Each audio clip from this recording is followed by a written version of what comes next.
TV किसान, बदलते भारत की शान।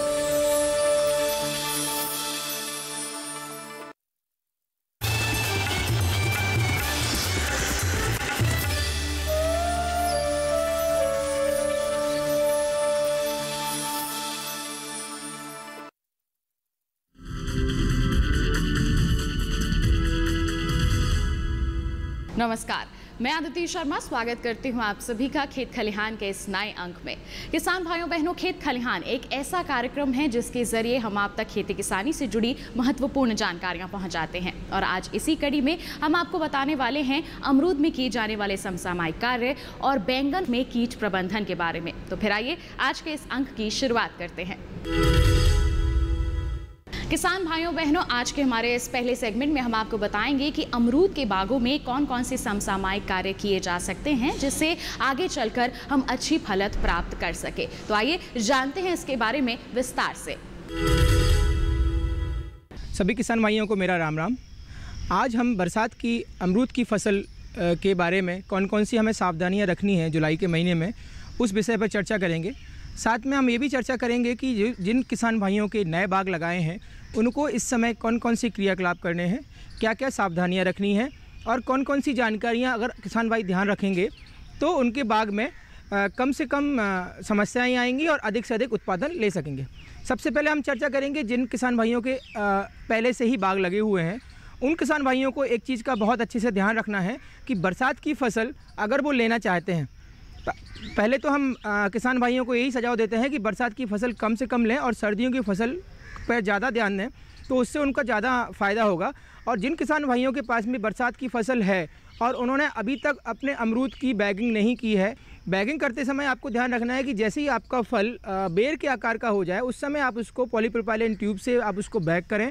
और साथ में साथ अगर हो सके तो जो एक गुच्छों में बहुत सारे फल लगे हैं तो उनकी फलों की थोड़ी सी थिनिंग कर दें, यानी उनको छांट दें। जनरली हम लोग एक किसानों को बताते हैं कि आपको 20 से 25 पत्तियों के हिसाब से अपने किसान को अपने पौधों के ऊपर फल रखने।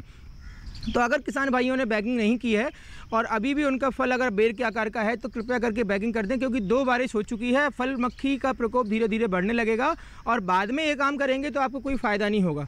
अब मैं बात करूंगा कि इस समय और क्या क्या क्रियाकलाप करने हैं। इस समय कई बार अमरूद में के बागों में के जो खेत हैं उनमें कई बार पानी भर जाता है, तो ध्यान रखें जल निकास की जितनी जल्दी व्यवस्था कर सकें उतनी जल्दी जल निकास की व्यवस्था करें, क्योंकि अमरूद का उकटा रोग बहुत जल्दी से फैलता है अगर हम अमरूद के खेतों में के बागों में ज़्यादा पानी भर जाए तो।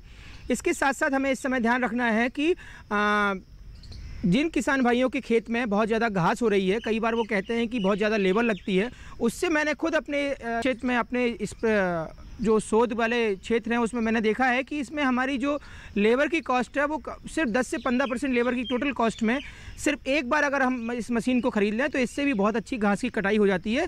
इसके 2 फ़ायदे हैं, एक तो आपकी लेबर कम लगती है, दूसरा क्या होता है कि एक पैडिंग इफेक्ट आता है। मतलब आपकी ज़मीन में बार बार जब अपन गहरी जुताई नहीं करेंगे, बार बार उसकी गुड़ाई नहीं करेंगे, तो अमरूद की जो जड़ें हैं जो सतह से सिर्फ 25 सेंटीमीटर नीचे तक ही उसकी खाना खाने वाली खुराक वाली जड़ें होती हैं वो कम से कम डिस्टर्ब होंगी। तो अमरूद में जो उकटा का प्रकोप है, निमेटोड का प्रकोप है, इन सब की भी बहुत ज़्यादा इन सब से बचाया जा सकता है। तो उसकी घास की कटाई बहुत अच्छे से करें। इसके साथ साथ आप जब उसकी सफाई करने के बाद में अमरूद की जो छोटे पौधे हैं या अमरूद के जो बड़े पौधे हैं उनमें साइड से मिट्टी चढ़ा दें। कई बार देखा गया है कि अमरूद में किनारे से ज़मीन के पास से पानी ज़्यादा लगने के कारण वहाँ की खाल सड़ने लगती है और उससे पूरा पौधा सूखने लगता है। तो मिट्टी चढ़ाने से आपको 2 फ़ायदे होंगे, एक तो जो फलों का पौधा है, अमरूद का पौधा है, वो गिरने में भी उसको थोड़ा सा सपोर्ट मिलता है और साथ ही साथ तने के डायरेक्ट कॉन्टैक्ट में ना तो पानी आता है ना कोई और चीज़ आती है, तो इससे उसके तना विगलन रोग से भी आपको मुक्ति मिलती है। इसके साथ साथ जिन किसान भाइयों के छोटे बाग हैं उनमें अभी पहले साल फल ना लें, मैं उनसे यही निवेदन करूंगा। उसकी सबसे पहले तो आप टिपिंग कर दें। टिपिंग यानी ऊपर की कल्ले तोड़ दें जिससे कि साइड की शूट्स थोड़ी सी और बड़े पौधा पूरा अपना आकार ले ले। नीचे से अगर कोई कल्ले फूट रहे हों तो ध्यान से उन कल्लों को काट दें सिकेटियर से। कल्लों को हाथ से खींचे नहीं, उनको सिकेटियर से काटें। ज़मीन से 75 सेंटीमीटर की ऊंचाई तक हमें कोई शाखा नहीं लेनी है अगर हमें अपने बाग को लंबे समय तक चलाना है। ध्यान रखें, कई बार किसान भाई सोचते हैं जितनी शाखाएं निकलेंगी उतने फल निकलेंगे। शुरुआत में वो अच्छा होता है, बाद में पूरे फल के पौधे का जो आकार है, अमरूद के आकार, वो बहुत बेकार हो जाता है। किसान भाई एक बात का ध्यान रखें कि अमरूद में जो फलन आता है वो नई पेड़ों पे, नए कल्लों पे आता है, इसलिए हमें बहुत ज़्यादा पुरानी शाखाओं की ज़रूरत नहीं पड़ती है। सिर्फ हमें 4 अपनी ऐसी शाखाएं रखनी है जिसमें कि हम बाकी जो छोटे छोटे कल्ले होंगे उनमें उनका वजन वो 4 शाखाएं सहन कर सके। इसके साथ साथ प्लास्टिक के जो अच्छी क्वालिटी के पाइप होते हैं या प्लास्टिक की खूंटियाँ होती हैं या कुछ नहीं है आपके पास में, आपकी लकड़ी की खूंटियाँ हैं, तो उसके सपोर्ट ज़रूर बगल में पौधे के गाड़ के उसको अच्छे से बांध दें, जिससे कि पौधा इस समय जो छोटा पौधा है हवा के कारण गिरता है, तेज़ पानी के कारण गिरता है, वो पौधा गिरेगा नहीं। तो ये सारी चीज़ें, छोटी छोटी चीज़ें अगर आप ध्यान देंगे तो आपके जो बाग हैं, शुरुआत की दौर में बाग हैं और जो बाग लगे हुए हैं, दोनों का आपको बहुत अच्छा उसका लाभ मिलेगा। रही बात दूरी की, अगर इस समय जो किसान भाई लगा रहे हैं, मैंने खुद अपने क्षेत्र में अपने अध्ययन से पाया है और सारे देश में भी इस पर अध्ययन हुआ है कि अगर अमरूद को आप 3 बाई 3 मीटर की दूरी पे या 4 बाई 4 मीटर की दूरी पे लगाएंगे तो लंबे समय तक अमरूद से बहुत अच्छी आय आएगी। बीच में आप इंटरकल्चरल ऑपरेशन, जिसको अंतःसस्यन कहते हैं, वो भी सारे कर सकते हैं। और इसके साथ साथ अमरूद को चारों तरफ से सूर्य की रोशनी पूरी मिल जाएगी, हवा पूरी मिल जाएगी। तो अति सघन बागवानी की जगह जो सघन बागवानी है, मध्यम सघन बागवानी है, उसको किसान भाइयों को मैं सलाह देता हूँ कि उसको अपनाएं। अति सघन बागवानी में किसान भाइयों की फिर लागत भी ज़्यादा आएगी, लेबर भी ज़्यादा लगेगी और उसके साथ साथ बाद में काट छाट भी बहुत ज़्यादा आपको करनी पड़ेगी। इसके साथ साथ बरसात की फसल में आपको एक चीज़ का और ध्यान रखना है कि जो अगर किसी किसान भाइयों के खेत में फल मक्खी का कीड़ा लगी गया है तो उन सारे फलों को इकट्ठा करके उनको गहरे गड्ढे में गाड़ के उसमें थोड़ा सा क्लोरोपाइरीफास को घोल साथ में डाल दें, जिससे वो अगली साल दोबारा से आपको परेशानी ना दे सके, आजू बाजू की फसल को भी परेशानी ना दे सके। इसके साथ साथ अगर आपको किसी भी तरीके की आपको दिखता है कि बरसात में कई बार ऐसा लगता है कि हमारे फलों में पनीलापन बहुत ज़्यादा आ रहा है, तो ध्यान दें कि 15 से 20 दिन के अंतराल में अगर बारिश नहीं हो रही है तभी पानी देना, अदरवाइज़ आपको इस 1-1.5 महीने में फिर अमरूद को पानी देने की भी ज़रूरत नहीं है। और अब रही बात अगली फसल की तैयारी की, छोटे छोटे से फूल आने शुरू हो जाएंगे जो कि आपको सर्दियों की फसल देंगे। तो ध्यान देना कि आपको जो भी आपकी बोरेक्स है, जिंक है, इनका आपको छिड़काव 15 दिन के अंतराल में करते रहना है। और मैं किसान भाइयों को फिर अनुरोध करूंगा कि जून और सितंबर माह के जो नत्रजन, फास्फोरस, पोटास के डोज के अलावा अगर आप इसमें ट्राइकोडर्मा का कल्चरिंग करके ट्राइकोडर्मा मिलाएं और इसके साथ साथ आप माइक्रोन्यूट्रिएंट का स्प्रे 15-15 दिन के अंतर में करते रहें। जिन किसानियों भाइयों के पास में ड्रिप ऑफ फर्टिगेशन है वो फर्टिगेशन के माध्यम से दे सकते हैं, जिनके पास में ड्रिप ऑफ फर्टिगेशन नहीं है वो ये सारी की सारी चीज़ें आप अपना बैक स्प्रेयर से भी स्प्रे कर सकते हैं। ध्यान दें, जितना अच्छा खुराक आप अमरूद को देंगे उतनी ही अच्छी फलन, उतनी ही गुणवत्ता युक्त उत्पादन आपको मिल जाएगा। जिन किसान भाइयों के बाग लगे हुए हैं और वो चाहते हैं कि कोई एक मुख्य प्रजाति वो अपनी दोबारा से उसी को मल्टीप्लाई करना चाहते हैं, तो अमरूद की जो पौध होती है, अगर आपने पहले से ही अपने पौध तैयार करके रखी हो तो ये समय उचित है आपका उसमें बेस ग्राफ्टिंग करके बड़ी आसानी से आप उनके पौधे भी बना सकते हैं। इसके साथ साथ आप ध्यान दें कि जब भी आप अमरूद का खेत का चयन करें तो अमरूद के खेत का चयन करते समय आपको उचित जल निकास वाले खेत का चयन करेंगे, जड़ों को कम से कम नुकसान पहुंचाएंगे। नई अच्छी अच्छी प्रजातियां आई हैं जैसे श्वेता है, ललित है, पंत प्रभात है, पुरानी प्रजातियों में L49 और अपना इलाहाबाद सफ़ेदा है, हिसार सफ़ेदा है, हिसार सुरका है, कुछ पुरसा से भी प्रजातियां आगे चल के आप लोगों की रिलीज़ होंगी। आप देखिएगा इन्हीं प्रजातियों का चयन करेंगे तो आपको बहुत अच्छा उत्पादन मिलेगा। अभी किसान भाइयों के जिनके खेत तैयार हैं, जो पौधा अपनी ले आए हैं, वो इस समय खेत को बिल्कुल तैयार है, समय एकदम उपयुक्त है, आप बिल्कुल नई पौध लगाएं। पौधा लगाते समय ध्यान दें कि जो आपने गड्ढा खोदा है उस गड्ढे में आपको 10 से 15 किलो एकदम सड़ी हुई गोबर की खाद में अगर आप 100 ग्राम भी ट्राइकोडर्मा साथ में मिला के और उसके साथ में फिर उसको अच्छे से मिट्टी से मिक्स करके फिर उसको भरें और फिर पौधा लगाएं। पौधा लगाते समय ध्यान दें कि पौधा को आपको ज़मीन से ऊपर नहीं लगाना है, पौधे की जो पिंडी है वो ज़मीन के नीचे थोड़ी करके रखनी है और उसको पैरों से अच्छे से दबा देना है। और दूसरे दिन भी देख के आना है कि कहीं पौधे में कहीं ज़मीन आपस में फट नहीं रही हो, नहीं तो पौधे की जड़ों में जब हवा लग जाती है तो पौधों के मरने के चांसेस ज़्यादा हो जाते हैं। आप इन सब चीज़ों का ध्यान रखेंगे, किसान भाइयों की अमरूद की बहुत अच्छी उत्पादन होगी और बहुत अच्छा आपको लाभ मिलेगा। तो जान लिया आपने अमरूद के बागों में इस समय कौन कौन से समसामयिक कार्य करना बेहतर रहेगा। इसी के साथ कार्यक्रम में वक्त हो चला है एक छोटे से ब्रेक का। आपका ही मत जाइए, जल्द ही हाजिर होंगे। बने रहिए दूरदर्शन किसान पर और देखते रहिए हमारा कार्यक्रम खेत खलिहान।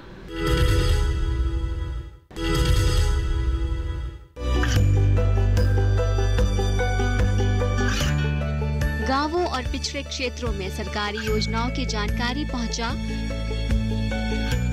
देश में कौशल और क्षमता विकास कर ग्रामीणों को सामाजिक बदलाव और विकास से जोड़ने की दूरदर्शन किसान की पहल चौपाल चर्चा देखें सोमवार से शुक्रवार सुबह 9 बजे। बीमारियों से कैसे बचेगी फसल, मवेशियों की मुश्किलों का क्या है हल, कहां से लाएं बीज, कितनी लगेगी खाद, किसानों के हर फोन का विशेषज्ञ देंगे जवाब। देखिए हेलो किसान लाइव सोमवार से शुक्रवार शाम 6 बजे।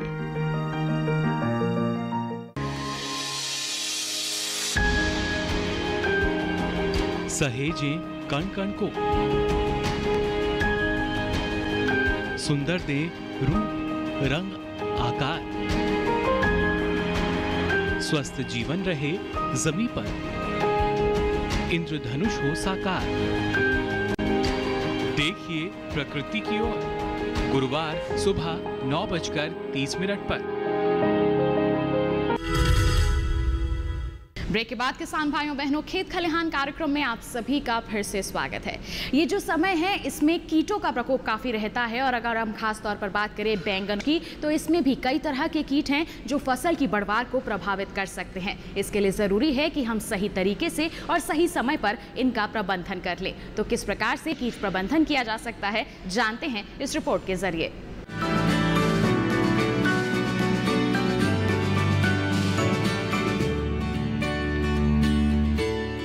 आज हम बात करेंगे भिंडी और बैंगन में लगने वाले कीटों की और उनसे कैसे बचा जाए इस बारे में। किसान भाई अक्सर सोचते हैं कि जब कीटों का प्रकोप खेत में होगा तो स्प्रे कर देंगे। किसान भाइयों, मैं ये बताना चाहता हूँ कि सिर्फ स्प्रे करना ही काफ़ी नहीं है। अगर सिर्फ स्प्रे ही करेंगे तो कई बार इससे नुकसान होता है और कीटों का निदान भी नहीं हो पाता है। स्प्रे करने से पहले कुछ छोटी छोटी बातें हैं जिनको ध्यान में रखना आवश्यक है। अगर इन छोटी छोटी बातों को ध्यान में रखेंगे तो आपको स्प्रे करेंगे तो उसका रिज़ल्ट काफ़ी अच्छा मिलेगा। सबसे मुख्य है मित्र कीट। जैसे कि हमारे खेतों में हानिकारक कीट होते हैं वैसे ही मित्र कीट भी साथ साथ होते हैं। मित्र कीट हानिकारक कीटों का भक्षण करते हैं और मित्र कीटों की संख्या में कमी आ जाती है। अब मित्र कीटों का संरक्षण कैसे किया जाए? संरक्षण करने के लिए भिंडी और बैंगन में मैं बताना चाहूँगा कि आप खेत के चारों तरफ मक्का की 2 या 3 कतार लगा दें। मक्का की कतार लगाने से ये होगा कि मक्का की फसल में मित्र कीटों का भंडारण होता है, संचयन होता है और मित्र कीटों की संख्या में बढ़ोतरी होती है। जितने अधिक से अधिक मित्र कीट हमारे खेत में रहेंगे, हानिकारक कीटों की संख्या उतनी ही कम रहेगी। अब दूसरी बात है कि मैं ये समझता हूँ कि इस समय भिंडी और बैंगन की फसल करीब 10 से 15 दिन पुरानी होगी। तो इस समय ये अवस्था होती है भिंडी और बैंगन में रस चूसने वाले कीटों के आगमन की। अब रस चूसने वाले कीटों में एक है तेला। भिंडी में तेला जो पत्तियाँ होती हैं उनको किनारों से ऊपर की तरफ कपिंग करता है, कप के फॉर्म में ला देता है। इसके अलावा ये तेला बैंगन में भी आता है। बैंगन की पत्तियां तेले के आक्रमण के फलस्वरूप बदरंग हो जाती हैं। तो इन अवस्थाओं से हम पहचान सकते हैं कि तेला हमारे खेतों में आ गया है। इसके अलावा दूसरा रस चूसने वाला कीट है सफ़ेद मक्खी। सफ़ेद मक्खी भिंडी में पत्तियों को पीला कर देती है और इसका अधिक आक्रमण होने की अवस्था में पूरा पौधा ही पीला हो जाता है। इस अवस्था को से निपटने के लिए अगर पूरा पौधा पीला पड़ जाए तो उसे खेत से उखाड़कर या और उस तरह के कोई भी पौधे हों खेत से उखाड़कर ज़मीन में गड्ढे में गाड़ देना चाहिए। अगर इसे हम पीले पौधों को या पत्तों को खेत में छोड़ेंगे तो इसका संक्रमण दूसरे पौधों में भी बहुत तेज़ी से फैलेगा। यही सफ़ेद मक्खी हमारे बैंगन में भी आक्रमण करती है और बैंगन में पत्तियां बदरंग हो जाती हैं और अपना हरा रंग छोड़ने लगती हैं। तो ये इस तरह के 2 रस चूसने वाले कीट हुए, एक सफ़ेद मक्खी हुई और दूसरा तेला हुआ। दूसरा तरीका इनके आगमन की सूचना प्राप्त करने का है येलो स्टिकी ट्रैप लगाना। अगर हम येलो स्टिकी ट्रैप लगाएंगे तो येलो स्टिकी ट्रैप में सफ़ेद मक्खी और तेले दोनों ही चिपकने लगते हैं। उससे हमें इनके आगमन की सूचना मिल जाती है। इसके अलावा येलो स्टिकी ट्रैप में कुछ जो हमारे मित्र कीट होते हैं वो भी चिपक जाते हैं, उनकी आगमन की सूचना भी हमें मिल जाएगी। अगर स्प्रे करने की नौबत हो तो हमें ध्यान रखना चाहिए कि हमारे कितने हानिकारक कीट खेत में हैं और कितने मित्र कीट हैं। अगर सिर्फ मित्र कीट ही नज़र आए तो स्प्रे करने की आवश्यकता नहीं है। अगर हानिकारक कीट रहेंगे तो पहला स्प्रे कुछ सॉफ्ट इंसेक्टिसाइड का करना चाहिए, जैसे नीम आधारित कोई भी स्प्रे हो या नीम का तेल हो। इसकी मात्रा 5 ml प्रति लीटर पानी के हिसाब से दर से मिलाएं तो एक पहला स्प्रे 20 से 25 दिन पुरानी फसल में किया जा सकता है। इसके बाद भी अगर रस चूसने वाली कीटों की संख्या में आपको बढ़ोतरी मिले या ज़्यादा हो तो हमें एक दवा आती है थाइमेथॉक्सम, उसकी 2 ग्राम मात्रा 10 लीटर पानी में मिलाकर हम खेत में स्प्रे कर सकते हैं। तो इससे एक नीम आधारित कोई भी कीटनाशक और दूसरा थाइमेथॉक्सम, अगर हम 2 स्प्रे करेंगे तो हमें रस चूसने वाले कीटों से भिंडी और बैंगन में काफ़ी उनकी संख्या को कमी करने के लिए काफ़ी सहायता मिलेगी। अब जब फसल करीब करीब 1 महीने की हो जाएगी तो उस टाइम संभावना रहती है तना भेदक और फल छेदक कीटों के आक्रमण की। अब तना भेदक और फल छेदक कीट हमारे खेतों में आने लगे हैं, इसकी सूचना कैसे ली जाए? इसकी सूचना के लिए हमें फेरोमोन ट्रैप लगाने चाहिए। भिंडी में अलग तरह का फेरोमोन ट्रैप लगेगा और बैंगन में अलग तरह का फेरोमोन ट्रैप लगेगा। ये करीब 5 प्रति एकड़ के हिसाब से हम लगा सकते हैं। जब इन फेरोमोन ट्रैप में पतंगे फंसने लगेंगे तना भेदक और फल छेदक के, तो हमें समझ जाना चाहिए कि इनका आक्रमण होने लगा है। इसके अलावा बैंगन में जब तना छेदक का आक्रमण होता है तो जो उसके ऊपर के कोमल तने होते हैं वो मुरझाने लगते हैं और सूखने लगते हैं। ऐसे मुरझाए हुए कोमल तनों को या तनों की शिराओं को हमें पूरे खेत में घूमकर तोड़ लेना चाहिए और इनको एकत्रित करके एक गड्ढे में दबा दें। ऐसा करने से तना छेदक और फल छेदक के आक्रमण में बैंगन में काफ़ी कमी आ जाएगी। इसके अलावा तना छेदक और फल छेदक भिंडी में भी आते हैं। अगर फेरोमोन ट्रैप से हमें पता लग जाए कि ये आने लगे हैं तो हमें एक इस दवाई होती है इमामेक्टिन बेंजोएट, इसका उपयोग करना चाहिए। इमामेक्टिन बेंजोएट 2 से 2.5 ग्राम प्रति 10 लीटर पानी में मिला के इसको बैंगन और भिंडी दोनों में ही छिड़काव किया जा सकता है। इस इमामेक्टिन बेंजोएट दवाई से हमें तना छेदक और फल छेदक की कमी लाने में काफ़ी सहायता मिलेगी। अगर 15-20 दिन बाद फिर एक खेत में नज़र डालें और इसके फेरोमोन ट्रैप में देखें कि कितने पतंगे आ रहे हैं। अगर पतंगे और बढ़ जाएँ, उनकी संख्या बढ़ने लगे फेरोमोन ट्रैप में, तो इसके बाद 15 से 20 दिन बाद दूसरी दवाई का स्प्रे किया जा सकता है। दूसरी दवाई होगी क्लोरेंट्रिनिप्रोल। इसकी मात्रा 2 मिलीलीटर प्रति 10 लीटर पानी में होगी। अब मैंने शुरू में कहा था कि हमें मक्का के खेतों के चारों तरफ मक्का के पौधे लगाने चाहिए। अब उसमें जो हमारे मित्र कीट पनप रहे हैं, मित्र कीटों में पनपने वाले कीटों में प्रमुखतः एक तो मकड़ी होती है, एक लेडी बर्ड बीटल होती है। इसके अलावा इसमें एक और मित्र कीट होता है, हरे रंग का होता है, उसको क्राइसोपर्ला बोलते हैं। ये तीनों मक्का में काफ़ी प्रचुर मात्रा में पाए जाते हैं। रस चूसने वाले कीटों में पहला स्प्रे नीम आधारित किसी कीटनाशक का करना चाहिए। नीम आधारित जो कीटनाशक होगा उसका स्प्रे शाम के समय करना चाहिए। इसके अलावा मैं और कुछ सावधानियां हैं मैं जो बताना चाहूँगा। एक प्रमुख सावधानी ये है कि जब भी कीटनाशक दवा का स्प्रे करें उससे पहले फलों को तोड़ लें और फलों को तोड़ने के बाद ही स्प्रे करें। जो सड़े हुए या संक्रमित फल हैं कीटों के द्वारा, उनको हमें खेत में नहीं छोड़ना चाहिए। उनको एकत्रित करके एक अलग या तो किसी पॉलीथीन में बंद कर दें, उसका मुंह बंद कर दें, या गड्ढा खोदकर गड्ढे के अंदर दबा दें। इससे ये होगा कि इसके जो सड़े हुए और संक्रमित फलों में जो हमारे कीट हैं वो वापस खेत में नहीं जाएंगे और इससे हानिकारक कीटों की संख्या हमारे खेत में कमी होगी। इसके अलावा ये है कि जब कीटनाशकों का खरीद फरोख्त करें तो दुकानदार से हमेशा बिल लें। बिल के साथ साथ कीटनाशकों के ऊपर एक्सपायरी डेट लिखी होती है, उस एक्सपायरी डेट का भी ध्यान रखें कि वो कीटनाशक ऐसा तो नहीं है कि उसकी एक्सपायरी हुई हो। इसके अलावा जब स्प्रे किया जाए खेत में तो ये ध्यान रखें कि हवा की दिशा किस तरफ चल रही है। इसके अलावा स्प्रे करते समय कोई भी खाद्य पदार्थ खाएं पिए नहीं। जब स्प्रे आपका एक बार पूरा हो जाए तो उसके बाद ही हाथ मुंह धो के और कपड़े बदलने के बाद कुछ खाना चाहिए। घरों में जब बची हुई कीटनाशक है उसको रखने के लिए कोई छायादार स्थान होना चाहिए और उसको ताले में बंद करके रखें ताकि वो बच्चों की पहुंच से दूर रहे। और जहाँ पे हमारे पशुधन होता है, हमारे घरों के आसपास जो हम पालते हैं, उनके आसपास भी कीटनाशकों का जो है स्टोरेज ना करें, किसी अलमारी के अंदर और ताले में ही इसको बंद करके रखें। और कोई भी दवाई दोबारा दोहराए नहीं। एक दवाई इस्तेमाल करने के बाद अगर दोबारा स्प्रे करने की ज़रूरत हो तो दूसरी कोई भी दवाई इस्तेमाल करें। जो पहले दवाई आपने प्रयोग में करी है उस दवाई का दोबारा प्रयोग ना करें और हमेशा छिड़काव करने से पहले फलों को तोड़ लें।